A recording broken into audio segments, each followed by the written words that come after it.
اتفاقاتی بحث‌برانگیزی که در روی صحنه به عمل آمده‌اند. سراینده ها، آدمان مشهور و دیگر کسانی که بر روی صحنه می‌برآیند، از هر طرف با کامراها احاطه شده‌اند و هر یک حرکت آنها توسط کامرا ثبت می‌شود. به همین خاطر آنها باید هر یک کاری خود را به طور عالی‌جانب انجام دهند. اما بعضا وقت این آدمان روی صحنه خود را از دست می‌دهند که این باعث حیرت مردم می‌شود. سلام دوستان عزیز، خوش آمدید به یک ویدیو دیگر از کانال نکاتاب. در کانال ما ابونه شده، زنگوله رو پخش نمایید. یک لایک دیگر و ما نوار رو آغاز می‌کنیم. رفتیم.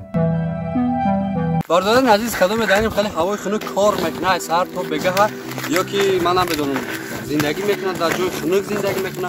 وقتی خنکیش قطعی پرابلم داره، شما ابیزت نباید تریبوسون اپیمید میاد پاستا یا اینکه زلاتای میاد بخرین. برای چی؟ برای که این سه چیز فقط دارم خنکی را میبرن، ایمونیته تا بخواد میکنن، چی میکروب چی باکتری داتنا تونست میمره، تسلیتون میمره و بر ایواز این بو سلامتیتون بهتر و بهتر شدن میگیره.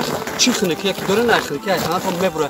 نمره در روی همین اکران زنگ بزنین، نایسن اینون کانال نکا سلام برسونن، شما در تخفیف انتظار است. گری وقتی سراینده ها در صحنه باشند، طرفدارانشان با پرتافتن لباس، شیشه نوشاکی، تک پوشک و حتی پرتافتن خودشان را کوشش میکنند که دقت سراینده را به خودش جلب کنند. او تا حال چند بار زیر هدف تماشابینان قرار گرفته است. در این صحنه یکی از مخلصان او یک پایافزالش را به سویش پرتافت. وقتی گری میخواست که آن را بگیرد، آنگاه پای دومی پایافزال را به طرفش پرتافته شد. این دفعه پایافزال به جای رسید که برای همه مردم نازک به حساب میرود. گری بیچاره به زمین افتاد و یک مدت چیزی نمیگفت. بعد از چند دقیقه از جایش خیست و نشان داد که همه چیز خوب است و هیچ چیز نشده است. پاسبانان دختری را که این پایافزال را پرتافته بود از تالار بیرون کردند، اما گری مهربان به پاسبانان گفت که دختر را برگردانند. دختر هم همه این واقعه را در توییتر خودش نشر کرد و گفت که به گری ضرر رساندنی نبود، زیرا او را دوست می‌داشت و به خاطر این کار خیلی غمگین است. هرچند که این واقعه برای گری خیلی دردناک بود و برای فرزندان آینده‌اش هم خطری بزرگی داشت، اما واقعه مذکور خیلی شوق‌آور به نظر می‌رسد. کتی همه طرفداران کتی میدونند که وقتی کتی به صحنه برآید حتما کارهایی میکند که خیلی شوق‌آور است. کتی عادت دارد که لباس‌های غیر عادی پوشد و به طور عجیبی آرایش کند. کتی از خواندن سرودهایش خیلی هم لذت میبرد. سال 2008 او در یکی از صحنه‌ها سرود میخواند. در صحنه یک تورت بود و کتی میخواست که بعد از انجام نمایش به بالای آن پرد. او این کارو هم کرد، اما از سببی که به هیجان آمده بود با یکی از اعضایان گروهش به پرتافتن تورت به طرف همدیگر مشغول شد. به همین خاطر همه صحنه پر از تورت شده بود و خیلی لغزنده هم بود. امکان این بود که هر کسی بیفتد. خود کتی 4 بار پای هم به زمین افتید. هر دفعه که میخواست از جایش خسته راست ایستاد، مستحکم‌تر به زمین میافتید، گویا در بالای یخ ایستاده باشد. بعد از آن که فهمید دیگر راه نیست، پس با دست و پایش از صحنه برآمد رفت تا دیگر به خودش ضرری نرساند.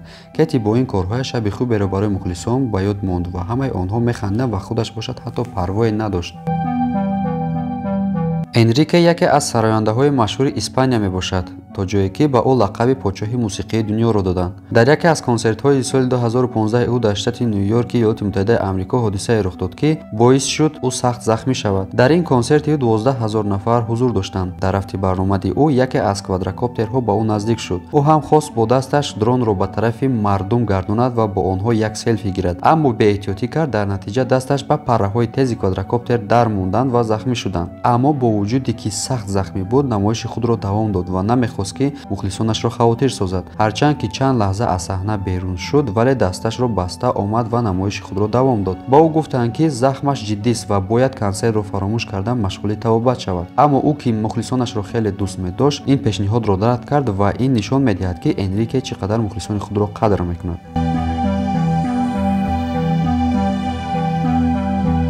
نیکی اتفاق افتاده است که در صحنه لباس‌های نیکی یا زیر زماکش در مونده، جای از آن بدرد یا حتی لباس آنقدر تنگ باشد که جای‌های دیده شوند که نباید دیده شوند. اما مشهورترین این لحظه‌ها در یکی از نمایش‌های نیکی که به نام NTV دیده می‌شد، نیکی همراه آریانا و جسی باید آهنگ بانگ بانگ را میخواند. همچنین بود که پیش لباس او آهسته آهسته درید. نیکی کوشش کرد که با دستش لباسش را نگاه دارد، اما باز هم بعضی از اعضاهای بدن او دیده میشد، زیرا نیکی جوسه بزرگی داشت. یکی از دوستان نیکی گفت که نیکی پیش از برنامه کردن لباس را پوشیده بود و نتوانید زیر زمک را محکم کند.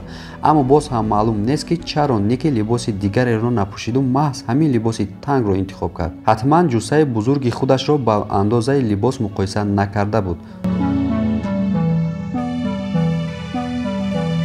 Demi Lovato Demi яке аз сарояндаҳои Голливуд мебошад, яъне машҳур аст. Ӯ дар рӯи саҳна баромадҳои серғавғо дошт ва чанд бор ҳам дар ин ҷо ба замин афтодааст. Дар ин саҳна низ мардумро хеле хуб хандонд. Вақте сарояндаҳо ба саҳна мебароянд, барои ороиши хуб доштани мӯйҳояшон ва тартиб даровардани он хеле тайёрӣ мебинанд ва ҳамин гуна кор мекунанд. Деми ҳам ҳамин чизро риоя кард. Ин дафъа ӯ дар шаҳри Канзаси штати Мерозияи Иёлоти Муттаҳидаи Амрико ҳунарнамоӣ мекард. Аммо вақте суруд хонда ҳамроҳи мардум рақс мекард, як чизи аҷибе рух дод. Вақте Деми ангуштонашро бар мӯяш фурӯ бурд ва берун кард, дасташ аз мӯй пур шуда буд. Маълум шуд, ки ин ангуштарини ӯ ба мӯйҳояш дар монда онҳоро кандааст. Албатта мӯйҳои ӯ аз бехаш канда нашудаанд ва чизҳое ки шумо дида истодаед фақат мӯйҳои ороишӣ мебошанд, яъне парик ҳастанд. Бисёриҳо ба хотири зеботар дида шудани мӯйҳояшон аз ин гуна мӯйҳои сунъӣ истифода мебаранд. Аммо бинед, ки Деми бо мӯйҳои дасташ чӣ гуна рақс мекунад.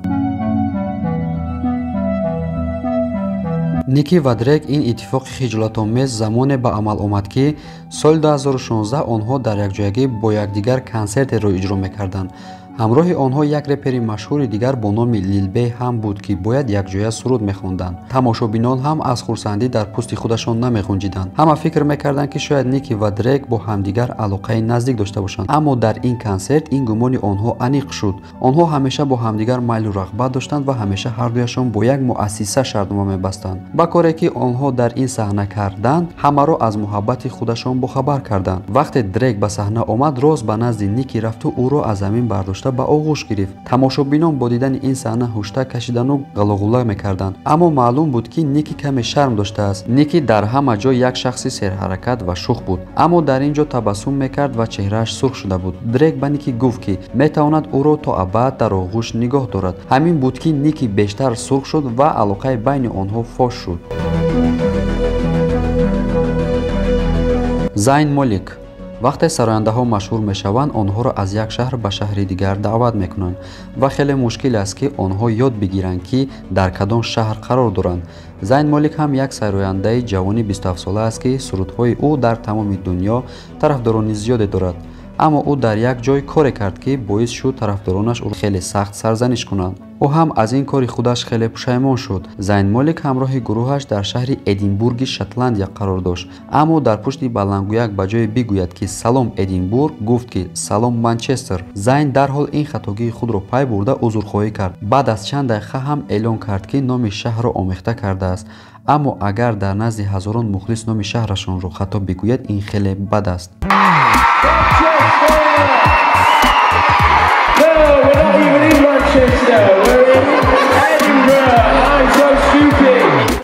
Ким Кардашьян Кимро дар тамоми дунё мешиносанд, аммо соли 2011 вақте дар як консерт иштирок мекард, чӣ кор карданашро надониста шах шуда монд. Принс як сарояндаи машҳур буд. Ӯ одат дошт, ки дар вақти сурудхониаш касеро ба саҳна барорад, то бо ӯ бирақсад дар вақти сурудхонии ӯ. Дар ин консерт ҳам, ки одамони машҳури зиёде ҳузур доштанд, принс Кимро барои рақс баровард. Аммо Ким дар рӯи саҳна шах шуда буд ва рақсида наметавонист. Ин ҳолати Ким то ҷое давом кард, ки принс бо садои ҷиддии баланд ӯро аз саҳна пеш кард. аз сабаби оне, ки дар ин толор одамони зиёде ҳузур доштанд, Ким дар ҳиҷолат афтод. баъдтар ӯ гуфт, ки дар он лаҳза намедонист, ки чӣ кор кунад. ба фикри шумо кадоме аз ин нисбати дигарашон шавқовартар буд?